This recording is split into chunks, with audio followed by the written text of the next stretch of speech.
In the heart of the Colombian mountains, where the scent of fresh coffee lingers in the air and the land is watered with the sweat of its workers, an intense story is born.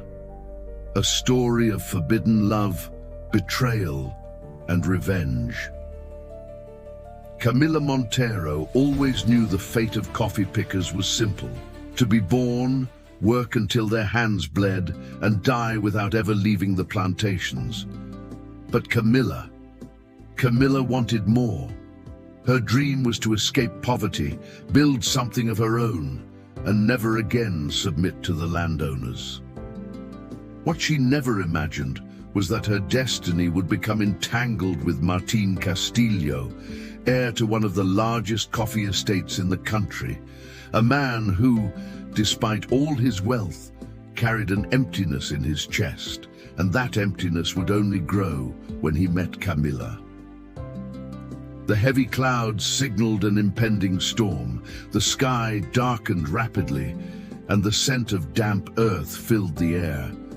Martín Castillo was driving at high speed down the dirt road that cut through the coffee plantations. He was furious. Returning to the Castillo estate was the last thing he wanted.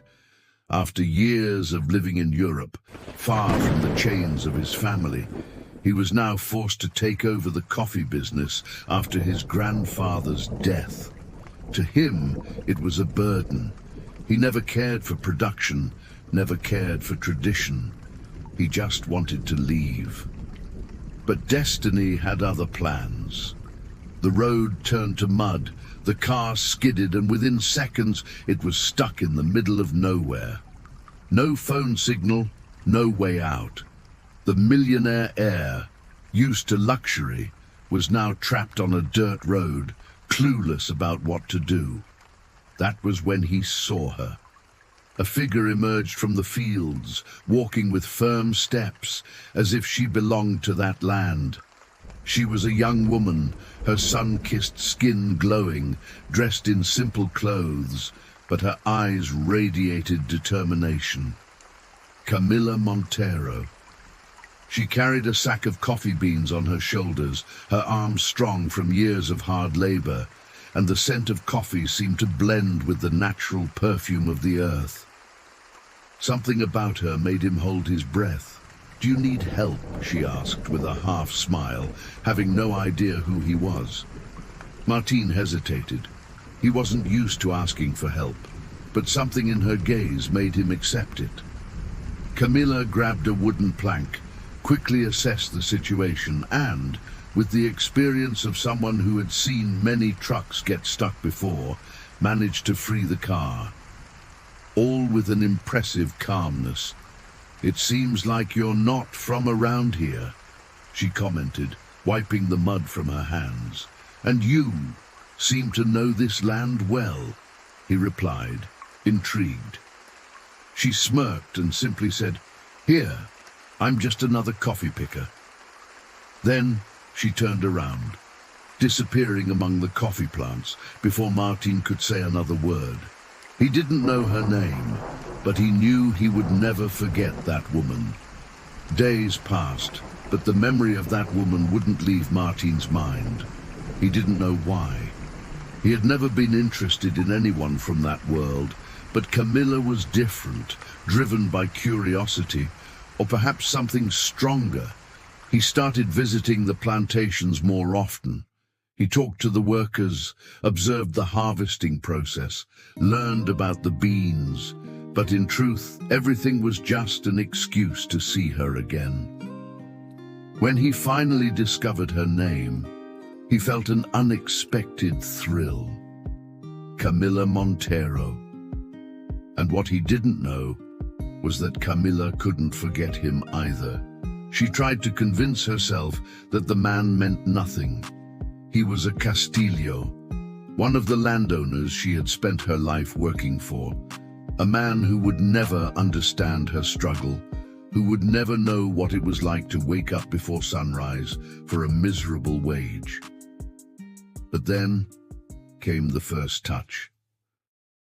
One night, while helping the workers load sacks of coffee, Camila tripped and Martín instinctively caught her. It was just a second, but in that moment time seemed to stop. Their eyes met, the world around them disappeared, and they both knew they were lost. But there was a problem. Their worlds did not allow for this love, and someone was already waiting to destroy them. The Castillo family would never accept it. Rodrigo Castillo was a cold, ruthless man. He had always wanted control over the estate, but with Martín's return, he knew his power was threatened. And now, his nephew was making the greatest mistake of all, getting involved with a coffee picker. Alongside Isabella Castillo, Martín's mother, Rodrigo began his scheme. The first step was spreading rumors. Camila was an opportunist, just another woman trying to seduce the heir. The second step was even crueler, a trap. Rodrigo bribed one of the workers to plant stolen coffee beans in Camila's home, and then came the accusation. Camila Montero was a thief. The scandal was immediate. The other coffee pickers looked at her with distrust. The Castillos condemned her without evidence, and the worst blow came from Martín. He did nothing to defend her. He hesitated, and in the moment Camila needed him the most, he left her all alone. And that was how Camila left, without looking back. But she would not be forgotten, and when she returned, she would come back to destroy everyone who had torn her down. 2 years passed. The Castillo estate continued to thrive, but something had changed. Martín Castillo, now in charge, was no longer the same man he once was. His arranged marriage to Renata Alarcón, the woman chosen by his family, was falling apart. Despite the facade of a perfect couple, inside the Castillo mansion, betrayal and misery reigned. Renata was controlling, obsessed with status, and saw Martín only as a trophy. But the greatest torment for her was not the unhappy marriage. It was knowing that Martín still dreamed of another woman, and that woman was back. Camila Montero was no longer the same. The sweet coffee picker who had been humiliated and cast out was now the owner of her own export company.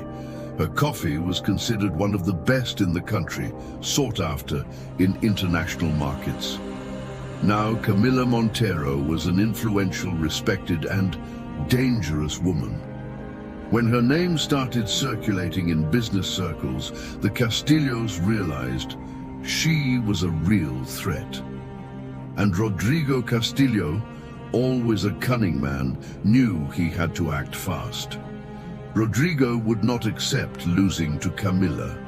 The idea of a former coffee picker rivaling the Castillo empire was unacceptable. So he decided to sabotage her before it was too late. First, he used the financial system against her.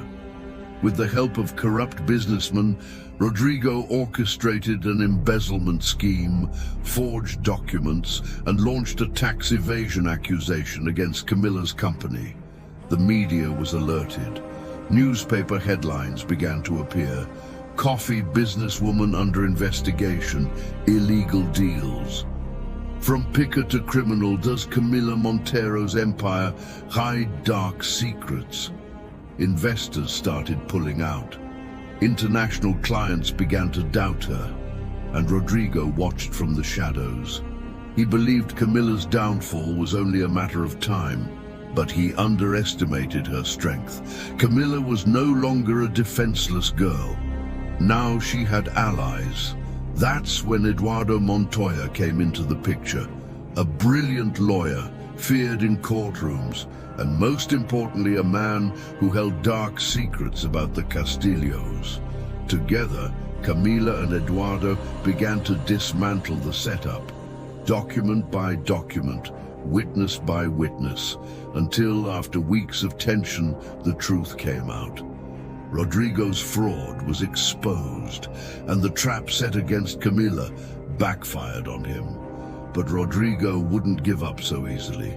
Rodrigo was furious. Camila had not only escaped his trap, but had emerged even stronger. If destroying her reputation wasn't enough, he would try something more direct, something more cruel. And so, he ordered an arson attack. In the middle of the night, one of his henchmen broke into Camila's company warehouses. Tons of coffee beans were set on fire, thousands of dollars in losses. In minutes, everything turned to ashes. But what Rodrigo didn't know was that Camila was inside. Thick smoke filled the warehouse. The fire spread rapidly, consuming everything. She tried to escape but was trapped, and when everything seemed lost, Martín appeared. He risked his life to save her. Seeing the fire from afar, Martín knew Rodrigo was behind it. And in that moment, he realized he could no longer stay silent. He ran into the flames, found Camila, and pulled her out before it was too late. As they emerged, their eyes met. The love was still there, but so was the pain, the betrayal, the unresolved past. Camila didn't know if she could forgive him, but at that moment one thing became clear. Rodrigo had to be stopped. And that was when a long-buried secret came to light. Martín already knew Rodrigo was a dangerous man, but he had no idea how far he was willing to go. Eduardo Montoya, Camila's lawyer, revealed the truth. Rodrigo Castillo wasn't just a cruel man. He had murdered his own brother to take control of the family's fortune. Martín's father had not died of natural causes. He had been murdered. And worse, Isabella Castillo, Martín's mother, knew everything. She had stayed silent for years, fearing her brother.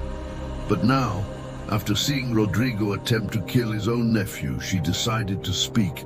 Martín was shattered. His entire life, his family, his legacy, it had all been built on a lie. Rodrigo was a murderer, and now he would pay for his crimes. What he didn't know was that this night would mark the end of his empire. Camila Montero and Martín Castillo had planned everything. Behind the scenes, every document was ready, every witness prepared. What was about to happen would change the Castillo family forever. But Rodrigo was not an easy man to bring down. He still had one last card to play. Camila walked into the hall dressed in red, imposing, untouchable. Her presence made the guests whisper, "What is she doing here? Wasn't she just a coffee picker? They say she's trying to destroy the Castillos." The looks of disdain turned toward her, but Camila didn't flinch. She knew that tonight, the truth would finally come to light. Martín stood beside her. For the first time, he was not afraid. The two of them walked to the center of the hall. It was time. Camila took the microphone, her voice firm, her gaze unshaken. "Good evening. Tonight, I'm not here to talk about coffee. I am here to talk about truths that have been buried for too long." Silence fell over the room. Rodrigo crossed his arms, smirking mockingly. He didn't look worried. "This woman has lost her mind," murmured Renata Alarcón, standing beside him. But then, Camila dropped the first bombshell. The Castillo estate was built on lies and crimes. The guests exchanged glances. The murmurs grew louder. "What is this woman talking about? What's going on?" Rodrigo laughed, trying to maintain his composure, but his eyes began to show nervousness. "This is ridiculous," he said, shaking his head. "We all know this woman has an unhealthy obsession with my family." Camila smiled. Then perhaps you can explain this. She held up a document, and at that moment, everything began to collapse. The truth exploded like a bomb. First proof, embezzlement of estate funds. Second proof, fraud in export contracts. Third proof, arson attacks on competitor plantations. Fourth proof, the murder of Martín's father. The hall erupted in shock. Gasps, shouts, whispers. What? This must be a mistake. Rodrigo Castillo, a murderer. Rodrigo turned pale, but he was not willing to fall without a fight. "This is a lie!" he roared, slamming his hand on the table. "This woman forged those documents. She has always been a con artist." But then, Isabella Castillo, Martín's mother, stood up. Her voice trembled. "It's not a lie," she said, her eyes filled with tears. "For years I hid the truth out of fear, but now I can't stay silent anymore." She turned to her son, finally gathering the courage to tell him the truth. "Rodrigo killed your father, Martín, and I knew the whole time." Martín felt the ground disappear beneath his feet. The blood drained from his face. "No," he whispered, the pain clear in his eyes. "You knew?" "All this time," Isabella sobbed. "I tried to protect you." But Martín couldn't hear anything else. His own mother had betrayed him. And then came silence. Everyone turned to Rodrigo, and for the first time, he had no words. He knew he was finished. Desperation took over Rodrigo. He grabbed Renata by the arm. "We're leaving, now!" But before he could escape, the doors of the hall burst open. The police were there. The inspector walked toward him. "Rodrigo Castillo, you are under arrest for fraud, arson, and murder." The hall erupted in chaos. Rodrigo tried to resist. He pulled a gun from his pocket. "No one is taking me." Martín stepped in front of Camila. He would protect her with his own life if necessary. But then a gunshot echoed through the hall. Rodrigo fell to his knees. Isabella Castillo, his own sister, held a revolver. She stared at him, her hands trembling. "I won't let you destroy anyone else." The police rushed forward. Rodrigo was handcuffed and thrown to the ground. The man who had controlled everything and everyone for so long was now defeated. Justice had finally been served. But the war between Rodrigo and Camila was not the only unresolved matter of the night. Now, Camila and Martín had to face the truth about themselves. Martín stepped closer to her, his eyes filled with sorrow. "Can you still forgive me?" Camila looked at him, her heart racing. She wanted to love him, she wanted it so much. But how could she trust him again? "I don't know," she whispered, her eyes filled with tears. "I don't know if I'm the same person I used to be." Martín swallowed hard. He didn't want to lose her. "If I give up my family, the estate, everything, would you stay with me?" Camila didn't answer. She didn't want him to do it for her. The hall was still heavy with the weight of the truth. Rodrigo Castillo had been handcuffed, the family's mask had finally fallen, and now only one last battle remained, the greatest of all. Camila's heart was at war. She looked at Martín, but she no longer saw the man who had abandoned her in the past. She saw someone who had fought to change, but could she trust him again? Martín felt the weight of that doubt. He knew words would not be enough. He needed to prove to Camila that he was no longer the cowardly heir who had hesitated in the most important moment of her life.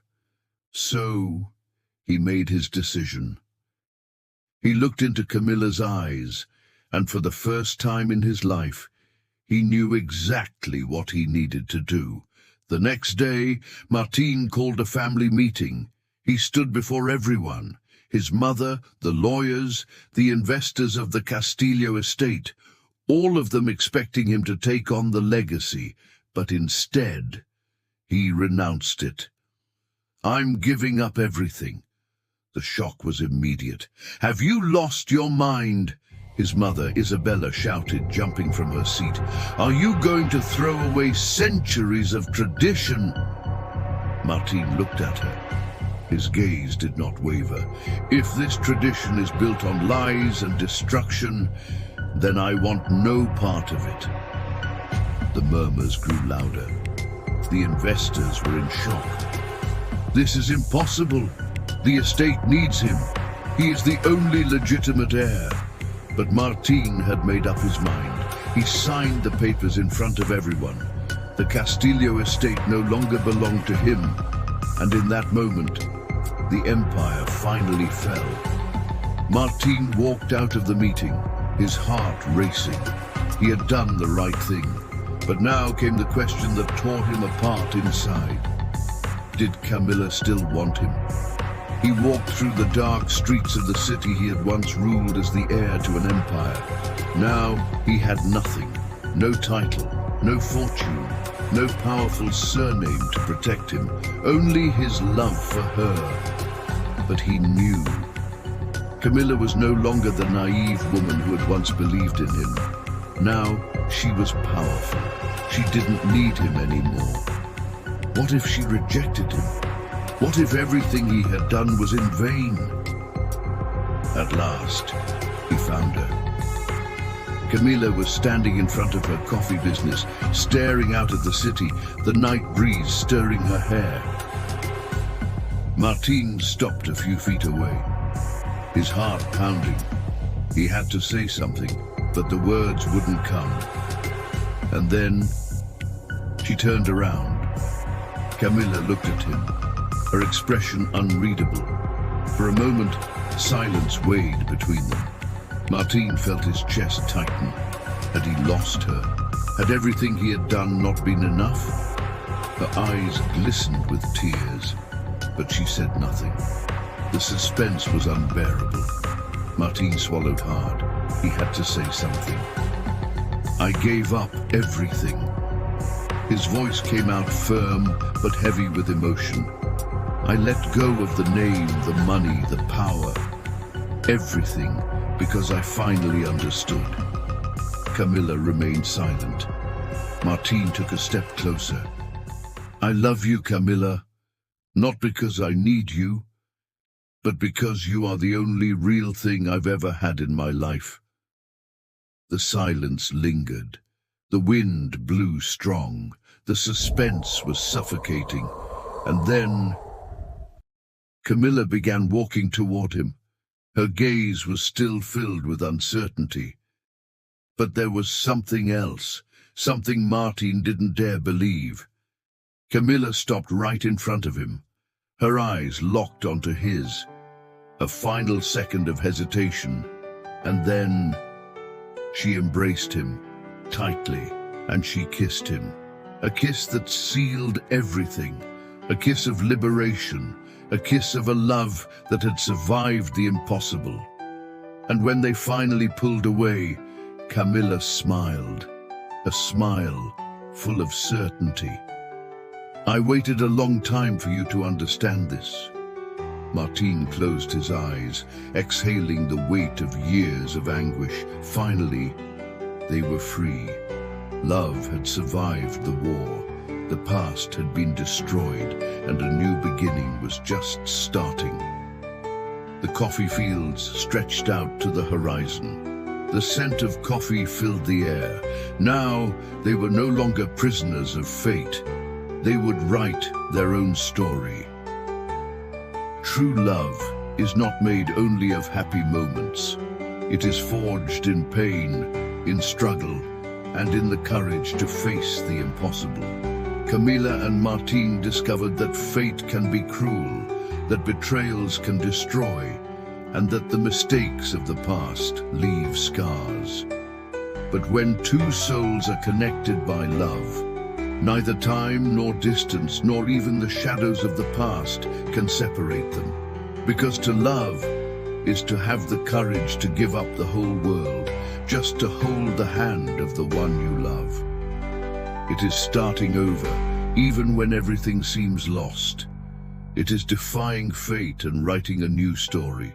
In the end, true power was never in wealth or the name we carry, but in what we hold inside our hearts.